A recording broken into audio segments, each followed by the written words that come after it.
Buenos días, 8 de la mañana, parece que el mercado viene con fuerza, continúa, parece que ha pasado ya el movimiento de ese mínimo en el conjunto del año y parece que la recuperación en la bolsa ya va en serio, no va de broma. Hoy crecimiento del entorno del 1,2%, mercado americano, futuros S&P 500 en esta mañana, en una jornada en la que hay dos claves fundamentales. Se sigue mirando a China, que hace lo suyo para que se siga mirando a China, y se sigue mirando sobre todo a Reino Unido, donde el lío empieza a clarificarse, pero el lío, la marginalidad y sobre todo la figura de Liz Truss empieza a ser estrambótica, esperpéntica, pónganle ustedes el adjetivo. La clave fundamental está en torno a China. Hoy teníamos que conocer el dato del último trimestre. El anterior, el segundo, el crecimiento fue del 0,4%. Se esperaba que fuera peor, no negativo, no excesivamente negativo, no un dato desastroso de la economía china, pero no bueno. Se esperaba que fuera del entorno del 0, o del 0,1, o del 0,2. ¿Y qué sucede cuando a China no le gusta algo? Bueno, tiene dos opciones, o lo maquilla y pone lo que le da la gana en el dato, que habría sido la opción más normal, que hubiera puesto ahí 0,5. Pero, si no estamos creciendo tanto, ¿qué más da? Pon. O lo que ha hecho, que ha sido intentar no afectar al Congreso con un par y posponer, miren aquí, pospuesto, pospuesto, pospuesto, pospuesto, pospuesto, pospuesto, pospuesto, pospuesto, pues no podía posponer más, todo pospuesto hasta que acabe el partido, hasta que acabe el Congreso del Partido Comunista Chino y ahí ya puedan dar sus explicaciones con todo el líder hegemónico, el líder supremo ya, con todos los laureles cayéndole, las flores, venga Xi, nuestro líder, ¿y cómo va la economía? No me preguntes, esto es un desastre. Lo que ha hecho ha sido posponer una fotografía que se veía claramente que la economía china estaba desacelerándose precisamente por la política de Xi Jinping, de los confinamientos y por el movimiento de salida de una economía que ya Li Keqiang, precisamente a la entrada del verano, ya dijo que no estaba saliendo con la fuerza que se esperaba. ¿Han vuelto a escuchar a Li Keqiang? No. Se ha quedado, pues eso, en el partido pasando. ¿Vieron la imagen ayer? Como todos pasaban la página a la vez, parecían robots. Pues no, eran miembros del Partido Comunista Chino. Pospuesto, pospuesto y más pospuesto. Y aún así, el mercado sube. ¿Por qué? Estamos caminito ya de esas elecciones de midterm y sobre todo estamos viendo cómo parte del horizonte se va despejando. Ahora entraremos en el capítulo de Reino Unido, donde Hunt ha sentado como un bálsamo espectacular a esa piel enrojecida que tenía la economía británica y sobre todo en la confianza del inversor extranjero sobre qué iba a pasar con la economía británica. Entramos enseguida. Primero, miren, la clave fundamental, China pospone, no quiere dar explicaciones sobre cómo va su economía. Miren, esto es el paraíso de Calviño. Esto es el sueño de Calviño económicamente y en cifras hablando, ¿eh? No se imaginen que otra cosa. Pero en cifras es el sueño de Calviño, de nuestra ministra de Economía aquí en España. ¿Que no gusta el dato? Pues ponlo, no lo des. Que no tengo hoy el día para salir a dar explicaciones. Déjalo el dato. No pasa nada, no sabemos ni cómo va el mercado de viviendas, no sabemos ni cómo va el crecimiento, sí la inflación, porque nos lo dieron como último dato y se ve que tampoco le gustó mucho la reacción del mercado, y lo que tenemos ahora mismo es una percepción del inversor internacional de decir, ni lo toques, China, ni lo toques. No metas un duro, que no sabes ni cómo está. Pero a China en el fondo es que le da igual, le da lo mismo. La realidad es que va a tener que explicar una vez que pase el Congreso del Partido Comunista, no solo porque ha pospuesto, bueno, a ver, no va a explicar nada, principalmente porque le da igual todo, pero por qué ha pospuesto y cuál es el dato final. Y a partir del dato final, eso sí afecta al conjunto de la fotografía del crecimiento global. Miren el siguiente gráfico que nos marca esta mañana cómo se está moviendo el Producto Interior Bruto en China. Ese gráfico, esta parte, esta barra que marca términos en negativos es el coronavirus, el crecimiento o la recuperación en V de la economía china, la caída hasta este 0,4 histórico. Búsquenlo. Si encuentran algo mejor, pues quédenselo. Miren, este crecimiento del anterior trimestre en China no se vivió ni en la salida del coronavirus, que fue mucho más potente. De tal manera que estiman los economistas, que hay un movimiento de salida de los confinamientos ahora mismo en China muy leve, mucho menor que lo hizo la economía china en los tiempos de coronavirus. Por lo que estiman los analistas, estiman los economistas que están mirando la economía china, que la demanda interna se está erosionando cada vez más. ¿Por qué? Por una clase media que no consigue ahora mismo levantar la cabeza. ¿Y qué es lo que ha hecho aquí China? Pues decir, oye, ante el riesgo de quedarme como el gráfico, que era una de las opciones, plano en este trimestre, pues no presento datos. ¿Y qué es lo que hizo China para desviar la atención del no presento datos? Pues decirle a Europa, también a una parte de Asia, pero sobre todo a Europa, ya no te vuelvo a vender más gas. Y aquí añadimos ruso. El gran trabajo que estaba haciendo China y el dinerico que estaba sacando, que se lo hemos contado desde hace muchos meses, recibiendo el gas ruso y empaquetándolo en barcos para venderlo al precio de los americanos a Europa, pero recibiendo el gas al precio de los rusos, daba un margen aquí que estaba en el entorno del 30%. De tal manera que lo que ha dicho China es, por el riesgo de quedarme yo sin abastecimiento del gas, mejor dejo de venderle a Europa. Y a partir de ahí el mercado dijo, ¿qué PIB falta? ¿Dónde falta el PIB? ¿En qué? ¿En chi qué?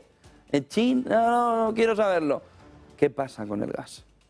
Porque es la última jugada para dejar a Europa en una situación muy complicada en la llegada de gas de cara al invierno.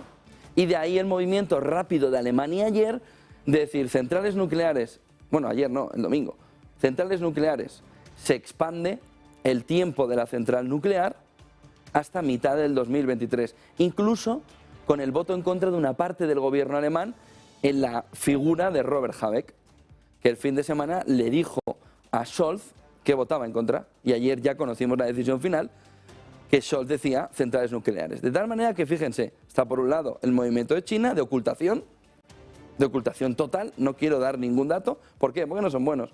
Y como no estoy acostumbrado a dar malos datos, pues como el niño rabioso, pues no quiero ir, pues no quiero ir, pues no te quiero dar los datos. ¿Y qué hace? Y no solo eso, te quito el gas. Entonces le lleva el problema a Europa y Europa hace el movimiento con Alemania de decir centrales nucleares hasta 2023, incluso con el voto en contra de una parte del gobierno alemán. Por lo que fíjense el efecto, el movimiento de la decisión de China, cómo va afectando en cada uno de los pasos que va dando. No te quiero dar datos porque soy un niño malcriado y no me gusta cómo ha quedado lo que he hecho, y entonces no te enseño el dibujito. No te enseño el dibujito porque esta vez no me ha quedado así. Entonces ya no puedo seguir tomándote el pelo, básicamente. No puedo seguir tomándote el pelo diciéndote que crezco al entorno del 8,3%, porque tú lo vales, creces al 8,3%. Y ahí está el problema. A partir de ahí, ojo, porque el movimiento de eco hacia el conjunto de Europa ya está. Lo tenemos con el gas. El movimiento del gas pone ahora mismo a Europa en una situación complicadísima, y a Rusia le sale un aliado que ahora mismo estaba un poquito ahí de perfil. No, tú dame dinero que yo quiero seguir ganando dinero como buen comunista. Tú dame aquí que yo le vendo a los europeos, me forro y ya veremos.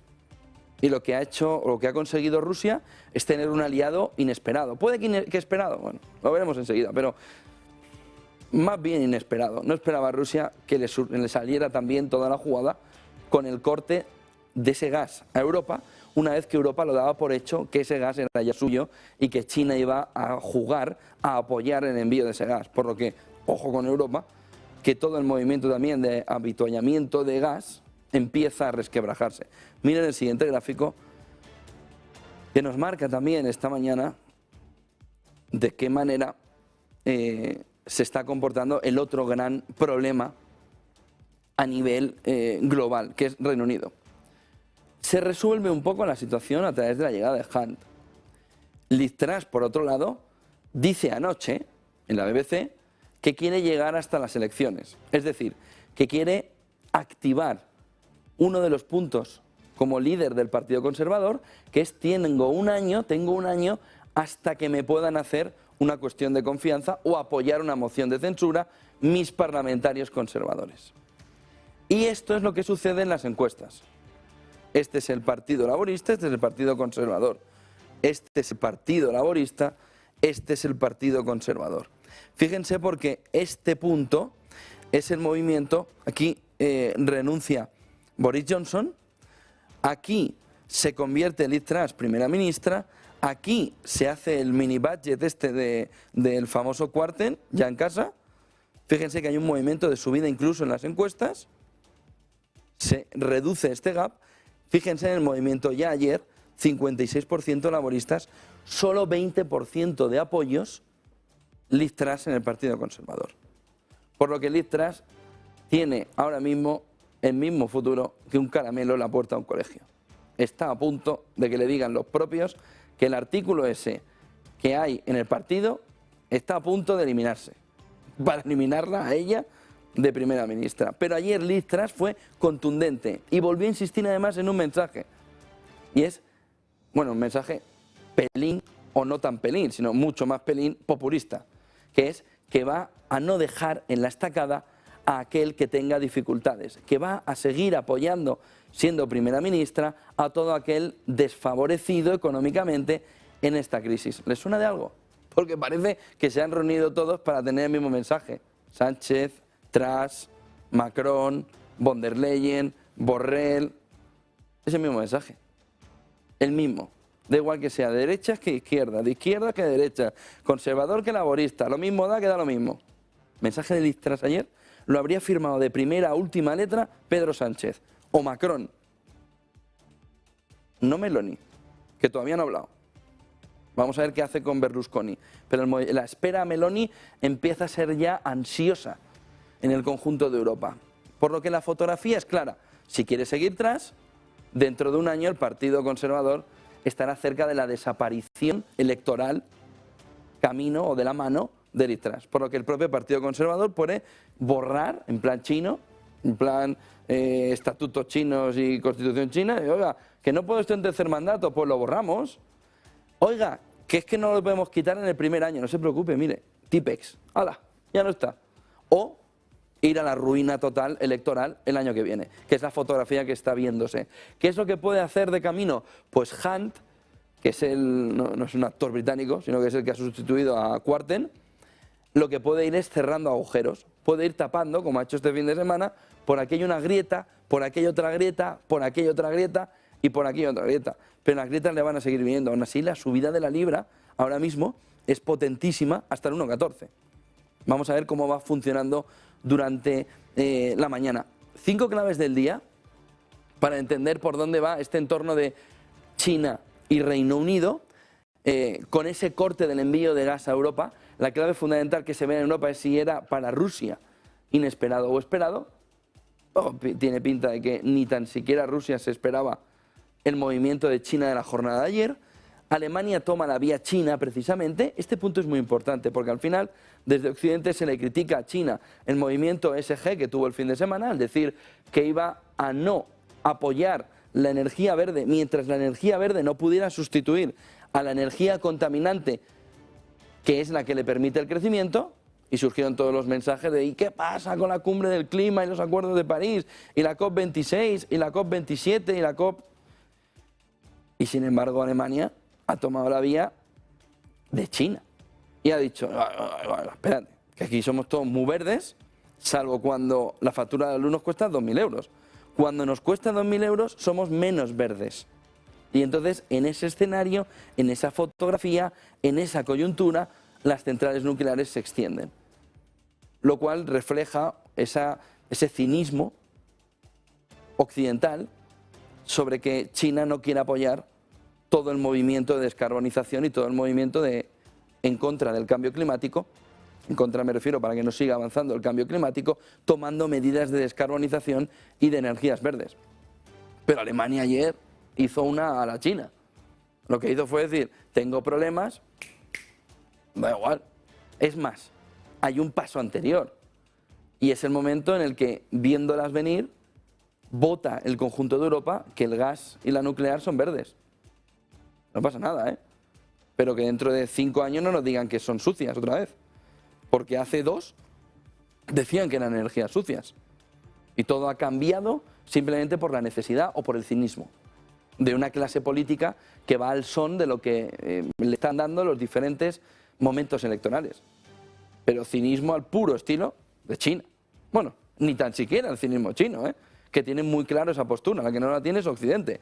Pero ojo a este movimiento de Alemania porque abre la puerta a toda Europa a seguir en el modelo chino, que es, oiga, aquí no vamos a perder ni un ápice de competitividad, aquí no vamos a perder ni un ápice de toda nuestra independencia energética o no vamos a castigar a nuestra población. Pues mire, si quieres no empezar a castigar a tu población, replantéate toda la política exterior. Que miren a quién está ayudando las sanciones y a quién está dificultando las sanciones. A ver de qué manera se puede modular eso o moldear. El parón de la economía china retrasa esos datos trimestrales que ya hemos visto. Y aquí empezamos ya con los temas de Estados Unidos. 100% de probabilidades de recesión en Estados Unidos, dijo ayer Bloomberg Economics, situando a la economía estadounidense donde todo el mundo sabe desde hace ya meses que está, a pesar del dato de este trimestre, que va a ser positivo.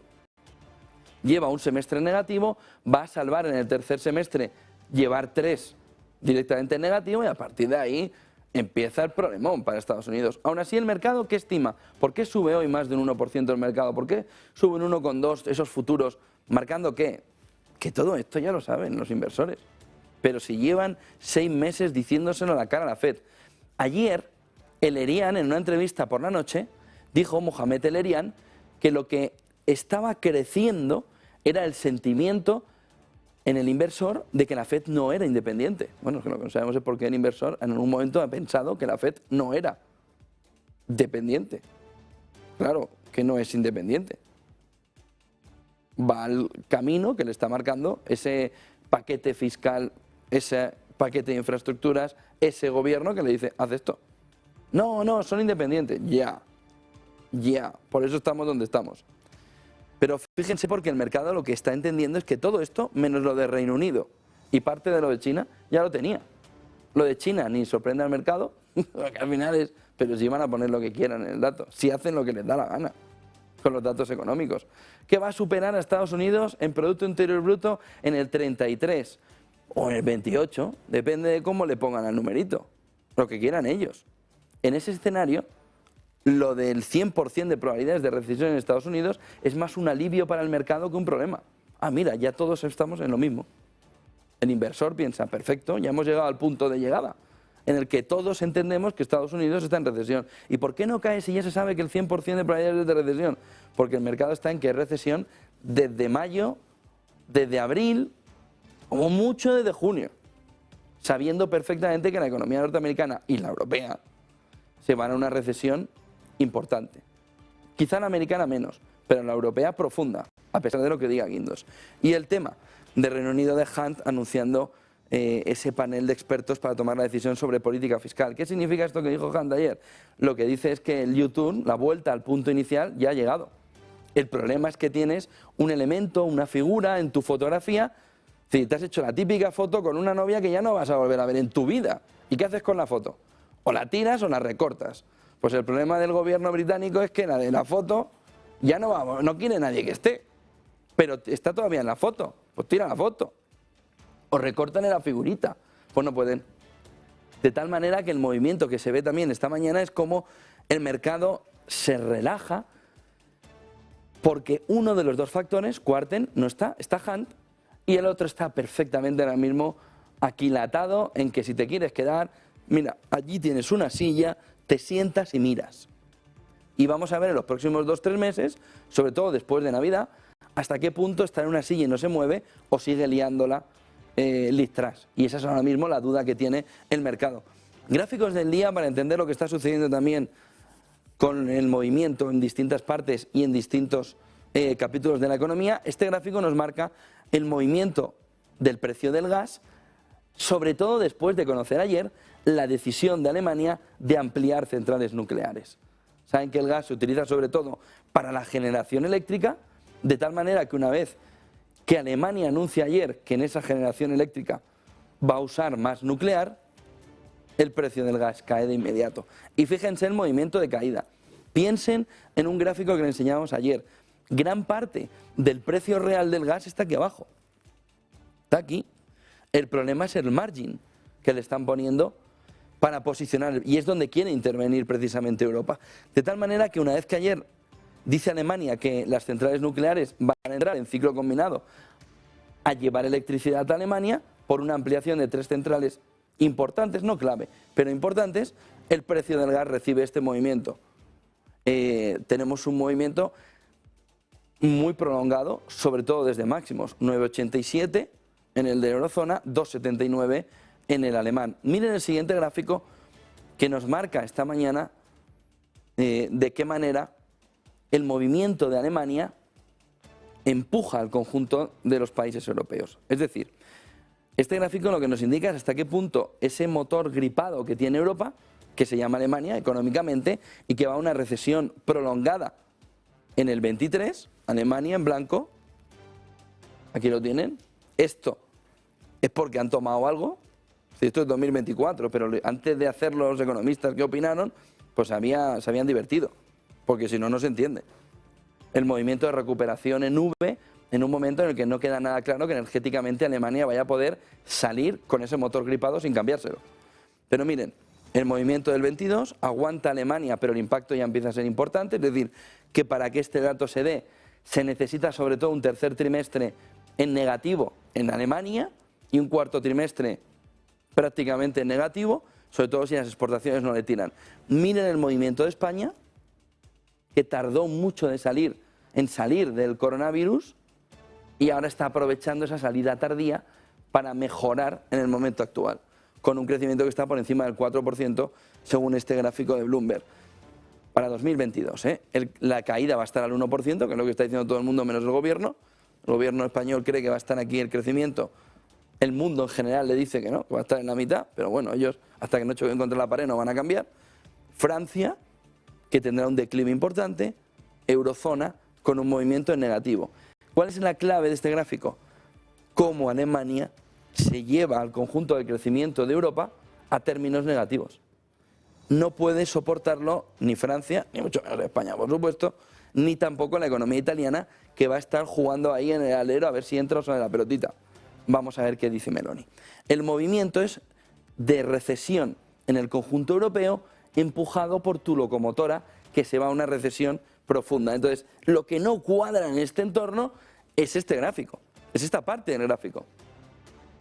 Es verdad que es muy fácil hacer el Excel para 2024, pero también es verdad que es una tomadura de pelo pensar que el crecimiento, la recuperación, fíjense, están todos más o menos igual.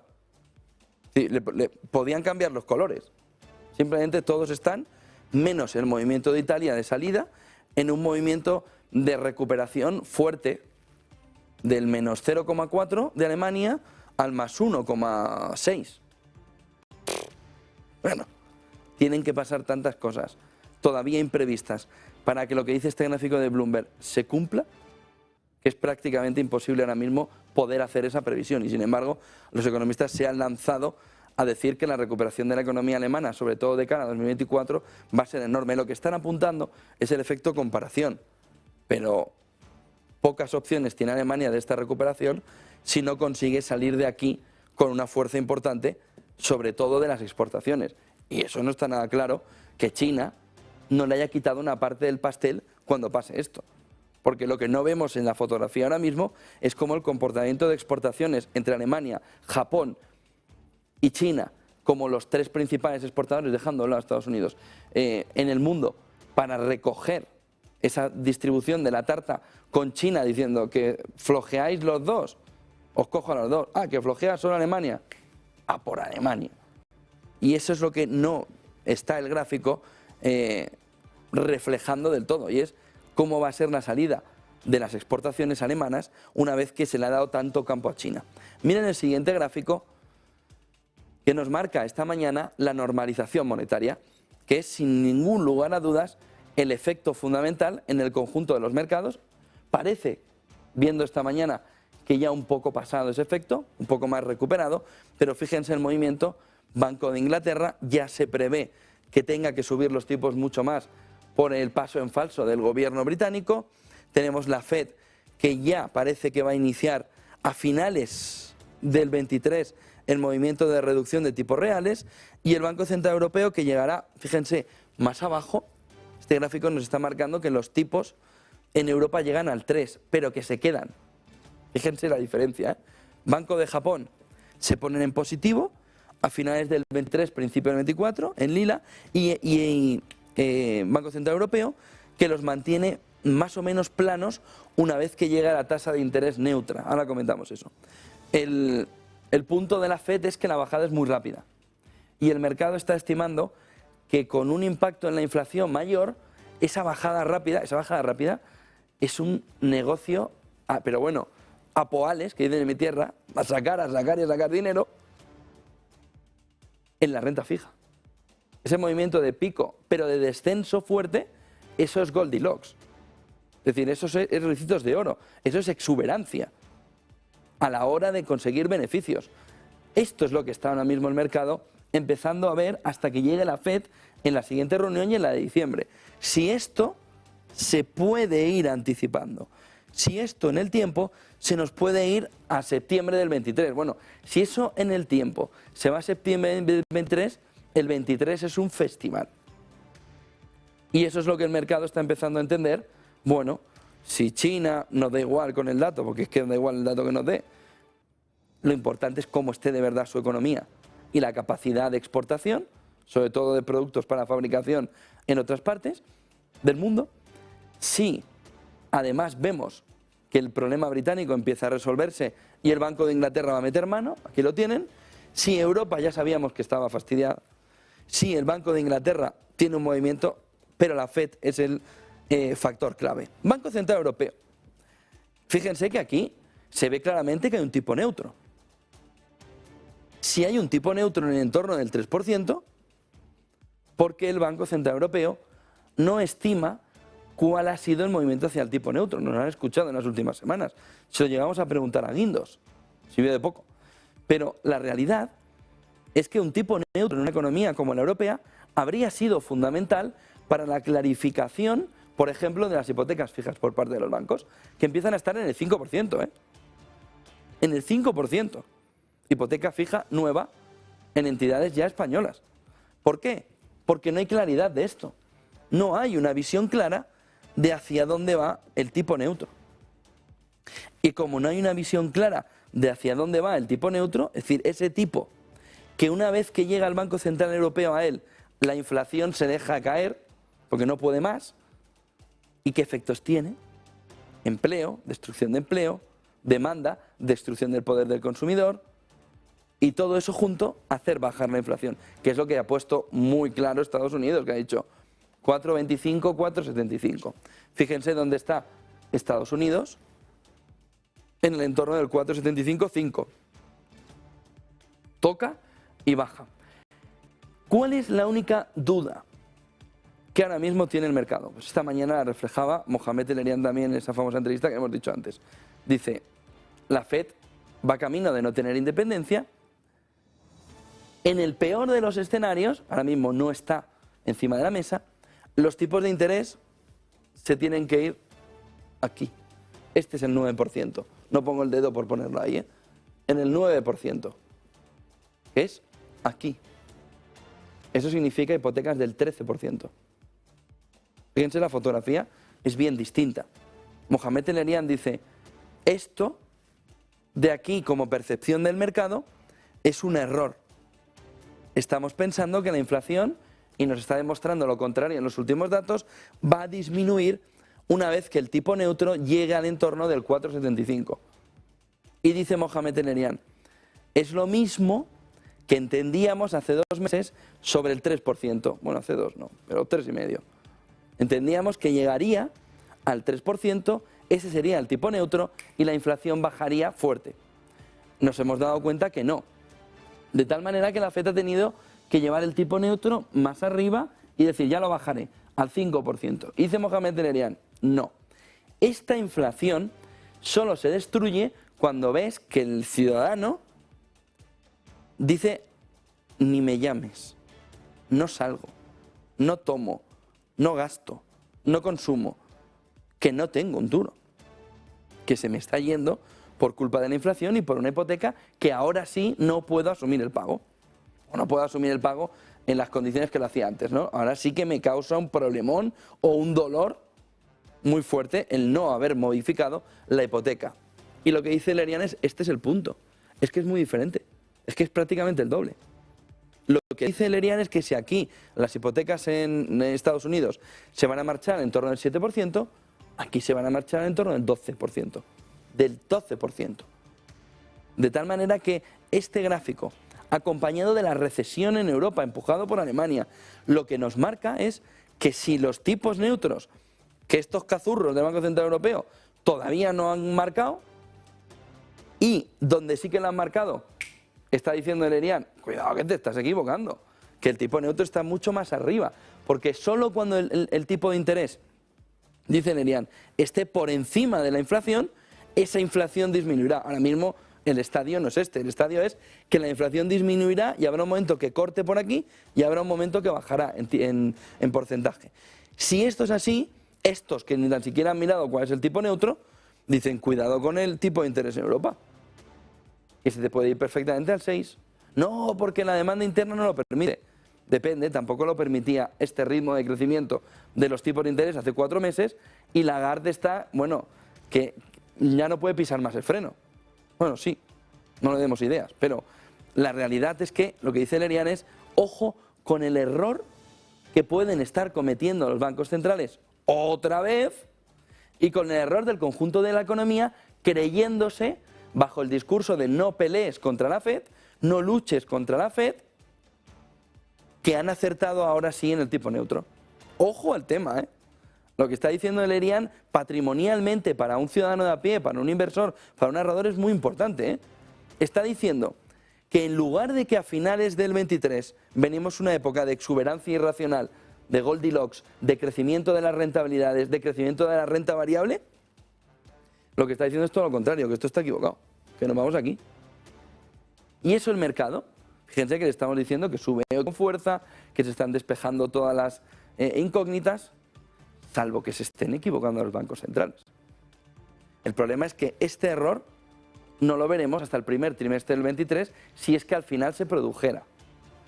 Ojo con este gráfico y ojo con esta reflexión de Lerian, que es clave en estos momentos. ¿Hasta qué punto no nos la están volviendo a colar los bancos centrales, volviéndose a equivocar como lo han hecho anteriormente? ¿Y saben qué? Que en el fondo no hay confianza. Y cuando se pierde la confianza sobre los bancos centrales, gran parte de su actividad y de sus acciones ya se pone en tela de juicio. Y una vez que te sale Lerian a indicarte, a mirar si de verdad se han vuelto a equivocar, empieza todo a temblar. ¿Por qué dice eso Lerian? Porque miren hasta dónde llegaron los tipos, por ejemplo, en otra época. Estos son los americanos, están ahí en el 5%, pero hasta dónde llegaron en otra zona, por ejemplo en Australia. Por lo que, ojo, Banco de Inglaterra, en una tasa muy parecida, estamos hablando que estamos yendo al nivel de 2008. Miren el siguiente gráfico que nos marca también esta mañana de qué manera la deuda sobre el Producto Interior Bruto va a jugar un aspecto fundamental en la salida de esta crisis.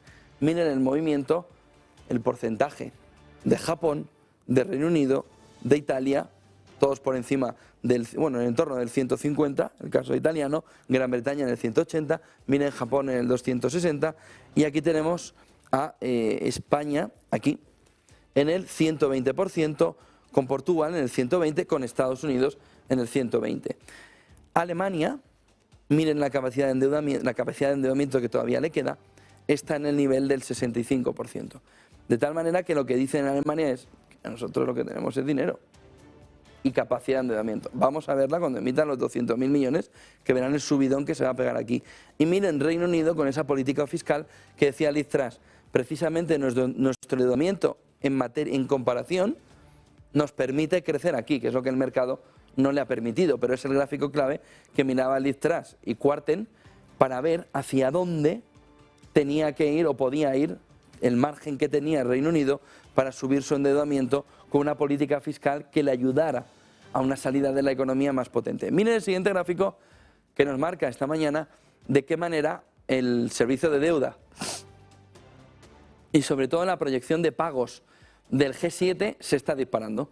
Canadá, que además ayer presentó unos datos malísimos de crecimiento en la previsión, en el forecast de su economía, pero fíjense quiénes están viendo dentro del G7 un mayor impacto en la proyección de intereses que tiene que pagar en porcentaje de Producto Interior Bruto. Han visto que Alemania, a pesar de todo el movimiento que va a tener ahora de emisión de 200.000 millones, tiene todavía una fotografía muy buena en comparación con Reino Unido, y aquí es donde ya el mercado vio que Reino Unido, al mirar la fotografía anterior, no estaba viendo bien dónde estaba su deuda a corto plazo. De tal manera, bueno, a corto o medio plazo, 2030 en este caso. De tal manera que vio que sí, estás poco endeudado, pero mírate los plazos de pago, que sí que te afectan muchísimo. Por supuesto, la economía norteamericana, altamente endeudada, pero con esa capacidad de generación de recursos para el endeudamiento, mientras pueda. Francia, fíjense la capacidad que va a tener que tener Francia para hacer un repay de todo lo que venga, para hacer un aplazamiento de pagos. Y fíjense Italia, donde está el gran problema ahora mismo de cara a 2030 y el problema de Meloni. Este es el problema de Meloni. No es solo el porcentaje de endeudamiento, sino que es la gran cantidad de intereses que va a tener que pagar en porcentaje del PIB, que está en el entorno del más del 6%. Italia. Italia y Francia en esta fotografía son los que quedan más a los ojos de la preocupación. Por supuesto Reino Unido, pero Reino Unido empieza a hacer caminos con camino. Vamos a ver Europa y vamos a ver Alemania, de qué manera puede aumentar con las emisiones esa capacidad de endeudamiento que se le va a disminuir. Pero Francia e Italia en una situación complicada. Miren el siguiente gráfico, que nos marca esta mañana también de qué manera está la distribución. Bueno, este gráfico es una gozada. Es un gráfico de la Reserva Federal sobre dónde está concentrado el dinero, la riqueza y los activos bursátiles.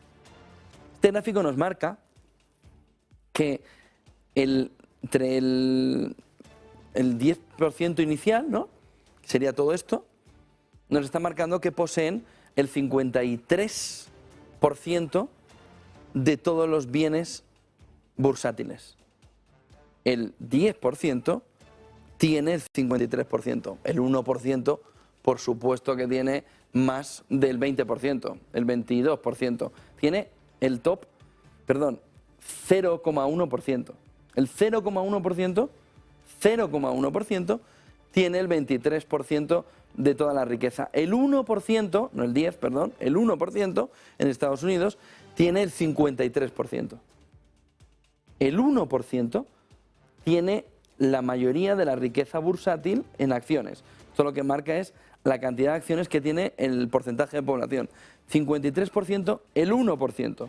El 0,1% el 23%. Es decir, los ricos y los que están ya al lado de San Pedro en la riqueza ya del paraíso. El 0,1% tiene el 23%. ¿Qué tiene los que están más abajo? Es decir, los que menos tienen no llegan a tener ni el 1%. Fíjense el movimiento, el siguiente 9%, es decir, el 10% tiene de la población norteamericana, tiene cerca del 90% de toda la riqueza en bolsa. Ojo, el 10% tiene el 90% de toda la riqueza. Y ya solo el siguiente porcentaje, que en este caso sería el resto del 50% de la población, tiene tan solo aproximadamente el 10%. Si el 50% tiene el 10%, son los que menos tienen, de esos todavía hay los que menos tienen, y tenemos por otro lado como el 0,1%, el top 0,1%, tiene ahora mismo en riqueza bursátil más del 20%. Gráfico muy bueno para entender lo de las manos fuertes, que hay unos que mueven el mercado de verdad y hay otros que caminan en el sentido que les ha puesto sobre todo el 1% que más tiene, que son los que mueven, pero sin ningún lugar a dudas, a la bolsa, el mercado y los que arrastran a todo lo demás. Ojo este gráfico, que es muy interesante para ver todos estos movimientos de los últimos días, cómo van los inversores al calor de lo que hacen los que más tienen, que poseen en el fondo el control, porque que el 1% tenga más del 50% de todas las acciones que ahora mismo hay en el mercado, del valor bursátil, significa que hacen lo que les da la gana. Igual que una sociedad para el que tiene más del 50%. Pues aquí el movimiento que pueden hacer es tremendo y fíjense, no está mal, el siguiente 9%, entre el 1 y el 10%, que tiene esta mancha roja, que también tiene una cantidad de activos muy importantes, y fíjense el 90%. Miren el siguiente gráfico que nos marca esta mañana de qué manera se están comportando las condiciones financieras, sobre todo con ese camino de la tasa terminal en Estados Unidos. Estamos en el 4,75, ya estamos en el 4,96 y va creciendo, con unas condiciones que van cada vez situándose. Fíjense, esta es la media histórica de las condiciones, de las dificultades de financiación, y esta es la actual, totalmente desbocado en este gráfico de Daily Shot, en el que se puede ver perfectamente cómo las condiciones actuales de financiación se están dificultando hasta tasas históricas, sobre todo si lo comparamos con la media. Miren el siguiente gráfico, que nos marca esta mañana de qué manera se está viviendo la caída y la cantidad de días en este 2022. Este gráfico de Bloomberg nos da mucha perspectiva de la capacidad de reacción que tiene el mercado y de si hemos tocado de verdad el suelo, y si lo hemos tocado, qué tipo de suelo es. 2022 está abajo, todos los movimientos del S&P 500 que están durando más que un año, ¿no?, de esa media, son 195 en este caso, en 2022 ya de días en los que ha impactado con la caída al mercado, caída del 25%, la media está en 318 días, nos quedaría todavía un buen movimiento bajista en el mercado, con una media del 38%, pero tira mucho el 1929, 678 días de caídas en el S&P, menos 86% de valor, eso es una depresión económica en toda regla, la del 29, a partir de ahí la del 46, salida de la Segunda Guerra Mundial, 30% de caída, llevó 761 días. 1956, 307 días, 22% de caída. 1968, 369 días, con un movimiento bajista del 36%.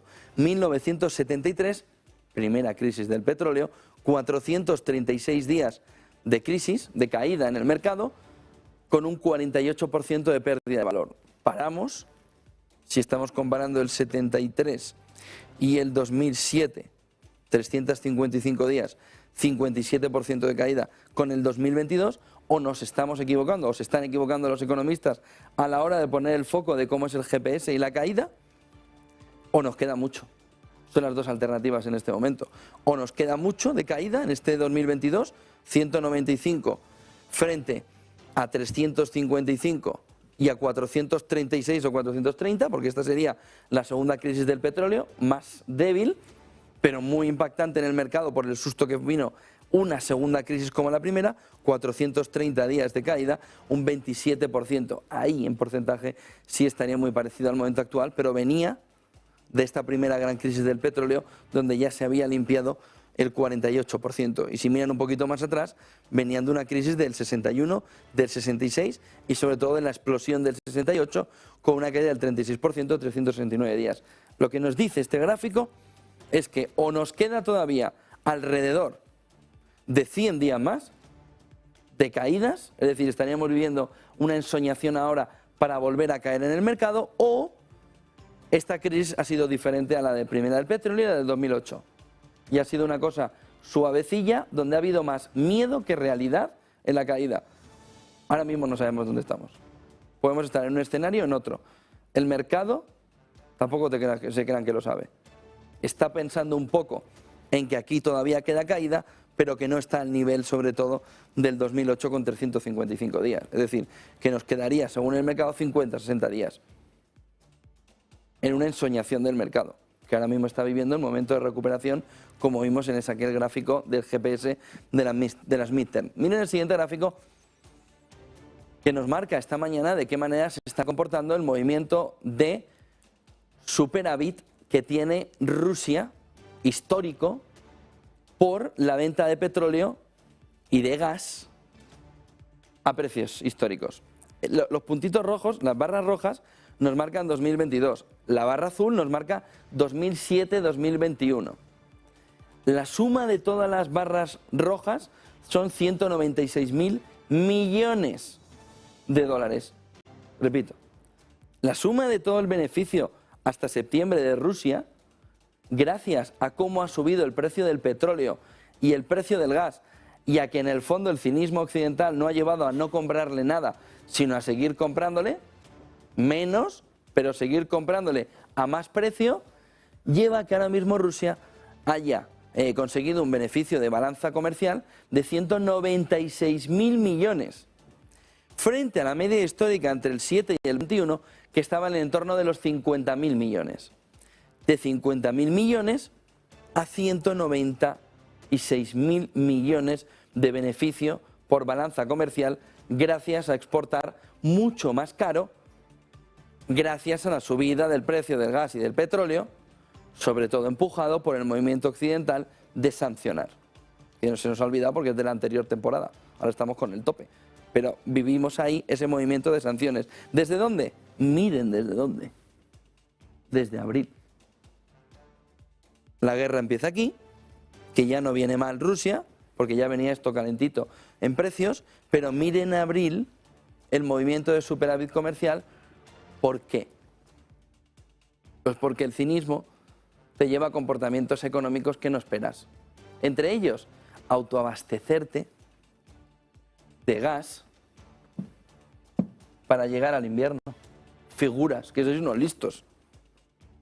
Le habéis multiplicado el beneficio en balanza comercial a Rusia. ¿Cómo?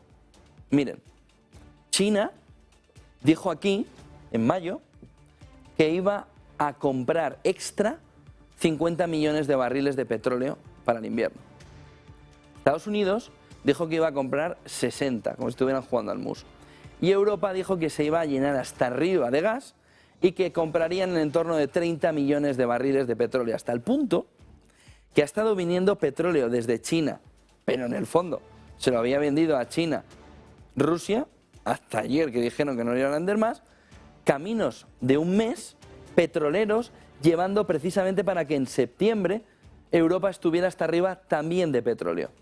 De tal manera que todo el movimiento de sanciones, que sobre todo entra aquí, diciembre, si viéramos el gráfico, aquí es donde han tenido lo que se tiene que tener para tener un tiempo suficiente para autoabastecerte, llenarte hasta arriba y decir, y ahora ya no te compro. Pero que sería al final de la pantalla, en diciembre. Porque la gente, es decir, dice, no, es que Rusia ya no vende a Europa. Y dice, ¿cómo que no? ¿Cómo que no? Hasta diciembre. Y los húngaros, vamos a ver. De tal manera que en el momento en el que Europa empieza las sanciones, el precio sube, Europa no deja de comprar, sino que simplemente dificulta, mete el dedo en el ojo, en plan Mourinho, ¿no? A Guardiola o a Vilanova, le mete el dedo en el ojo y Rusia dice, pues no te preocupes, balanza comercial, ¡pum! Ah, que os queréis autoabastecer de petróleo, China 50 millones, Estados Unidos 60, que los saca de sus reservas, y Europa 30, ah bueno, India también, ¿no? Y que queréis todos más. Miren, junio, ¡pum! Subidón. En un mes precisamente de déficit comercial histórico. ¿Qué es lo que hace Europa calentando que se va a llenar hasta arriba de gas? Calentar el precio. Ahora cuando von der Leyen, que ya ha pasado el follón de comprar todo el gas que ha comprado Europa hasta llenarse al 95% al precio que fuera, tirando los precios internacionales, dicen, es que el TTF no me sirve. Bueno, es que lo que no sirves eres tú. Es decir, el error histórico, gravísimo, en el que todavía están en el Kremlin con las piernas encima de la mesa y riéndose de Europa, es haber hecho y haber dicho a los cuatro vientos que te ibas a llenar hasta arriba para que el precio del gas y del petróleo, porque China también se está autoabasteciendo hasta arriba del petróleo, y tú también, Europa, y Estados Unidos con su parte, el hecho de haberlo hecho a los cuatro vientos ha hecho que el TTF no funcione. Pero la culpa no es del TTF. La culpa es de von der Leyen y de toda la cuadrilla europea, que no ha sabido calibrar, o callarse mejor, cambien el término, callarse, en un momento en el que Rusia tiene un déficit histórico en junio y tú le das el movimiento histórico de balanza comercial. Es que están, bueno, partiéndose la caja. Los rusos en el Kremlin. ¿Sois? ¿Pero a quién se le ocurre? Y aquí está la fotografía que le saca los colores a Europa y a Occidente. Sanciones. ¿Han funcionado las sanciones? Lo rojo es lo de este año. Miren lo que han funcionado las sanciones. Para forrarse. Para forrarse. Por culpa de no hacer bien las cosas. Si te tienes que callar, te callas. Y si tienes que te callas en el sentido de no decir a los cuatro vientos que voy a comprar gas. Mira, ya estoy al 89 y hace una rueda de prensa von der Leyen.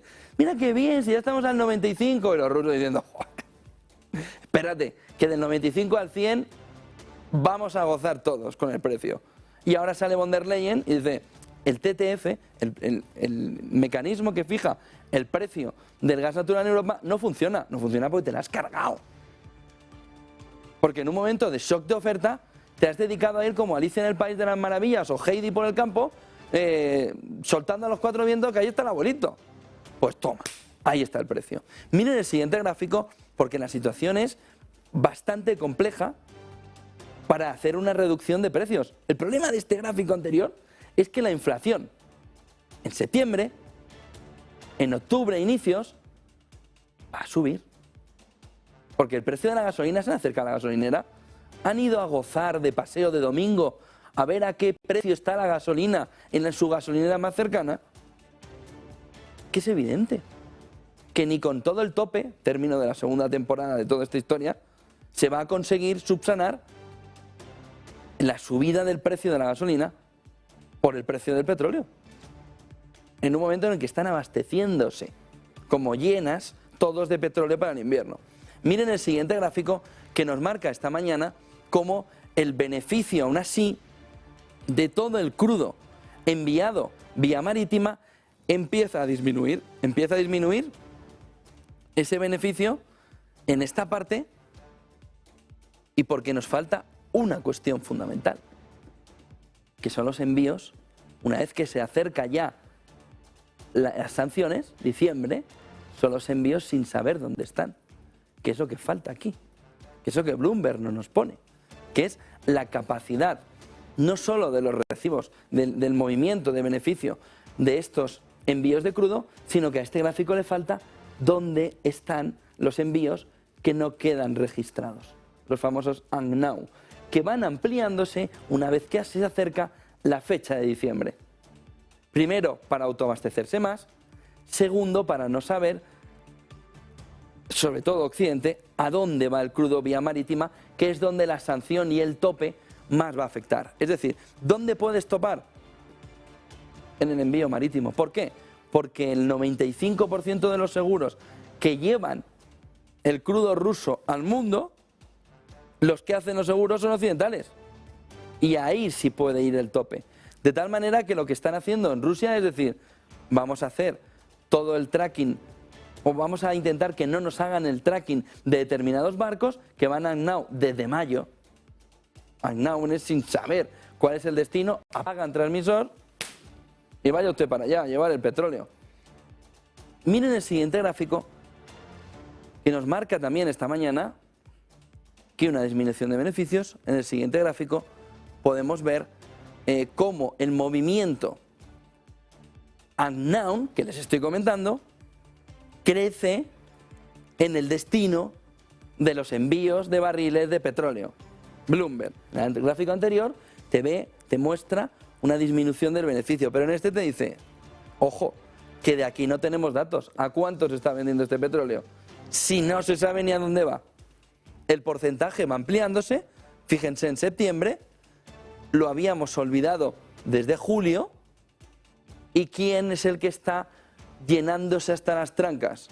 China, que pidió tener 50 millones de barriles extras en el mes de junio.